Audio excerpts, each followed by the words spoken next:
탐사 검사 중에 색조 침투 검사. 자, 항공기 엔진 부분에서 색조 침투 검사를 수행할 수 있다. 그래서 사용 재료는 세척제, 침투제, 현상제가 필요하고, 기구로는 결함 보일 시편이 있어야 되겠죠. 그래야지 결함이 시연되는지 안 되는지 알 수 있을 것이고, 이 시편들을 닦고 세척하고 침투하고 현상하는 배우통, 그 다음에 세척용 걸레가 필요하겠습니다. 자, 기본 원리는 시험체 표면에 침투액을 적용시켜서 균열 등의 불연석 부분을 침투시킨 후 과행 침투액을 제거하고, 나머지 현상제를 적용시켜서 침투된 침투액을 추출시켜서 불연석 부분의 크기라든가 위치, 지시 모양 등을 검사하는 방법을 우리가 색조 침투 검사를 하겠습니다.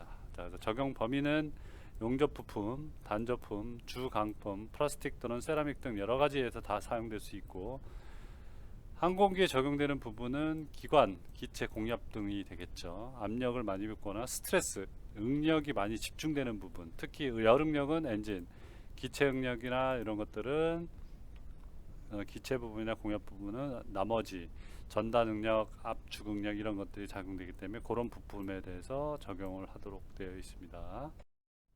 자, 실습 순서를 보면 전처리가 되어 있습니다. 전처리, 시험체 표면에 전체 표면에 페인트를 완전히 제거한 다음에 내부의 이물질이 제거될 수 있도록 초음파 세척하거나 아니면 증기 세척 등을 실시해서 깨끗하게 표면을 처리합니다. 그게 세척, 전처리라고 표현하고요. 그 다음에 침투액이 시험체 모양, 치수, 수량, 침투액의 종류에 따라서 분무라든가 아니면 붙일 아니면 완전히 담그는 침적 등의 방법을 적용해서 표면에 발라줍니다. 그러면 착색된 색조 침투액 표면에 분사한 후 5에서 20분 정도 방치해주면 되는데, 색조 침투 같은 경우는 사용 방문란 2번란에 빨간색으로 표시되어 있는 게 있고, 그 다음에 형광 침투, 우리 노란 형광색 있죠? 그런 거는 사용 방문란에 3번란에 연두색으로 표기가 되어 있습니다. 그래서 이 두 가지 중에 하나를 선택해서 골고루 잘 흔든 후에 20에서 30cm 거리를 간격을 두고 우리 라카 칠하듯이 미세한 결함 부위 침투 쭉 뿌려주면 됩니다. 그래서 침투 시간은 약 2배 이상, 결함 부위 2배 이상 걸린다고 생각하시고, 결함 부위가 예측된 결함 부위에 대해서 어느 정도 결함이 있다라고 예측을 한 다음에 이게 하는 거기 때문에 그 결함 부위의 침투 예상 시간 2배 이상 걸린다라고 생각하시면 되겠어요. 그 다음에 침투 처리에서 15도씨 이하에서는 침투 능력이 많이 저하되니까 시편을 15도씨로 유지하는 것이 중요하다. 그러니까 15도씨는 뭐예요? 우리가 얘기하는 흔히 말하는 상온입니다. 상온. 현재의 현 상태, 대기 온도 상태, 평균적인 대기 온도 상태를 상온이라고 합니다. 40도씨 이상에서는 침투제가 증발하기 때문에 사용하면 안 됩니다. 그 다음에 침투제를 했으니까 겉에 표면에 과잉 침투제들은 완전히 제거돼야 됩니다. 그렇지 않으면 잘못된 지시치를 유발하기 때문에 검사 목적 자체가 위태롭기 때문에 철저히 과잉 침투액은 닦아냅니다. 그래서 세척액을 분사하면서 닦아내고, 세척액을 걸레 뿌려가면서 닦아내는 것이 중요하고, 균열된 부분에 침투한 색조 침투액은 아예 세척이 안 됩니다. 그렇기 때문에 겉에 표면에는 깨끗하게 닦아내는 것이 중요합니다. 왜냐하면 색조나 형광 침투액은 균열된 부위는 딱 침투되면은 닦아도 안 닦입니다. 닦을 수가 없죠. 그래서 그대로 남아 있습니다.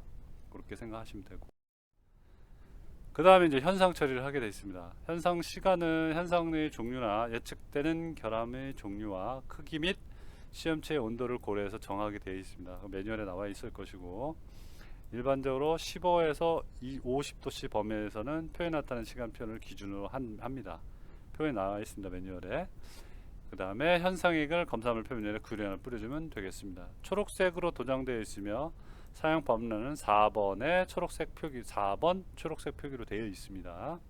나중에 여러분들 오시면 여기 좀 부족했었는데 제가 미리 다 구매를 해놨으니까 한번 실습실 해보시면 되겠습니다. 그 다음에 현상이 됐으면 마지막에 관찰 검사 해주면 됩니다. 그래서 침투액의 종류에 따라서 형광물질이나 아니면 비형광물질로 구분해서 검사를 하면 되고, 형광물질을 할 때는 이렇게 볼 때는 잘 안 보입니다. 그래서 블랙라이트, 우리 블랙라이트 무용하는 거 있잖아요. 그래서 자외선 등을 이용해서 어두운 곳에 들어가서 우리 예전에 필름 있는 사진기 카메라를 가지고 사진을 현상할 때 어두운 곳에 들어가서 했잖아요. 그렇듯이 어두운 곳에 들어가서 블랙라이트를 가지고 딱 비추면 현상액이 보면서 빨간색으로 나타납니다. 그 다음에 형광 침투액인 경우에는 자외선을 비춰보면 연두색으로 쭉 나옵니다. 그래서 이 부분이 결함이 났구나, 길이는 얼마구나 딱 볼 수가 있는 겁니다. 아시겠죠? 그게 어려운 거 없어요. 닦고 딱 해서 해보면 돼요. 그래서 항공 우주 분야에서는 어떻게 한다? 항공 우주 분야에서는 형광 물질만을 사용하도록 되어 있습니다. 이게 색조 침투보다는 형광 물질이 정확하게 나오고 명확하게 판명이 되기 때문에, 후처리도 형광 물질이 닦아내면 정확하게 닦아내는지 확인할 수 있기 때문에 형광 물질을 사용합니다. 자, 후처리까지 해야지 끝납니다. 자, 그래서 후처리는 뭐냐?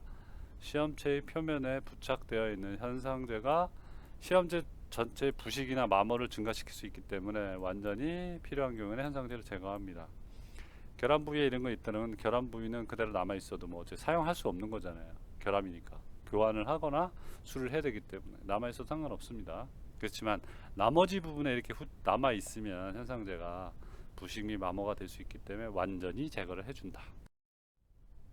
잠깐 나갔다 왔는데 이게 파일이 좀 자꾸 이상하네요. 처음으로 자꾸 되돌아가서 이 부분을 하려고 설명을 드리려고 했는데, 하여튼 자, 그림을 보면 전처리해서 표면에 균열이 이렇게 나와 있다고 가정한 상태에서 위쪽에 표면에 이물질이 있는 것들을 전처리해서 이 락카 모양의 캔 식으로 되어 있습니다. 이걸 가지고 세척해서 세척 전처리를 해줍니다. 깨끗하게.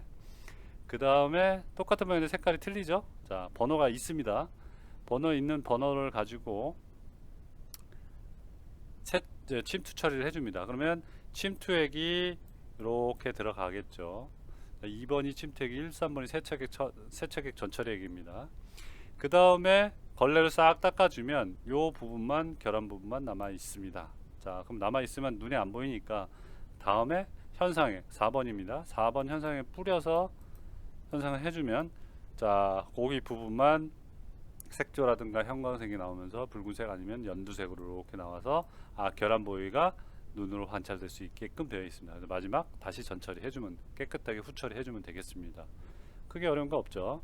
자, 이거는 금방금방 할 수 있으니까 여러분들 꼭 와서 꼭 반드시 해보시기 바랍니다. 근데 거의 대부분은 항공산업기사 작업형 시험에는 이 부분은 거의 안 하더라고요. 가끔 하는 경우가 있는데, 이론만 알고 있어도 되니까 이렇게 이론을 알고 계시면 되겠습니다. 마지막 채점표는 두 개 합해서 15점이고, 검사의 원리와 특징을 알고 있나, 그 다음에 세척 방법을 정확히 준수하고 있는가, 그 다음에 현상을 뿌릴 때 충분히 흔들어서 사용하고 있는가, 이것들입니다. 색조 검사기에서는 이 정도 되고, 다음 시간에 우리 자분 탐상 검사 있죠? 자분 탐상 검사 이 부분에 대해서는 조금 자화를 해서 자석식으로 만들어서 하는 거기 때문에 그때 좀 더 심도 있게 배우도록 하겠습니다. 오늘 수고하셨습니다.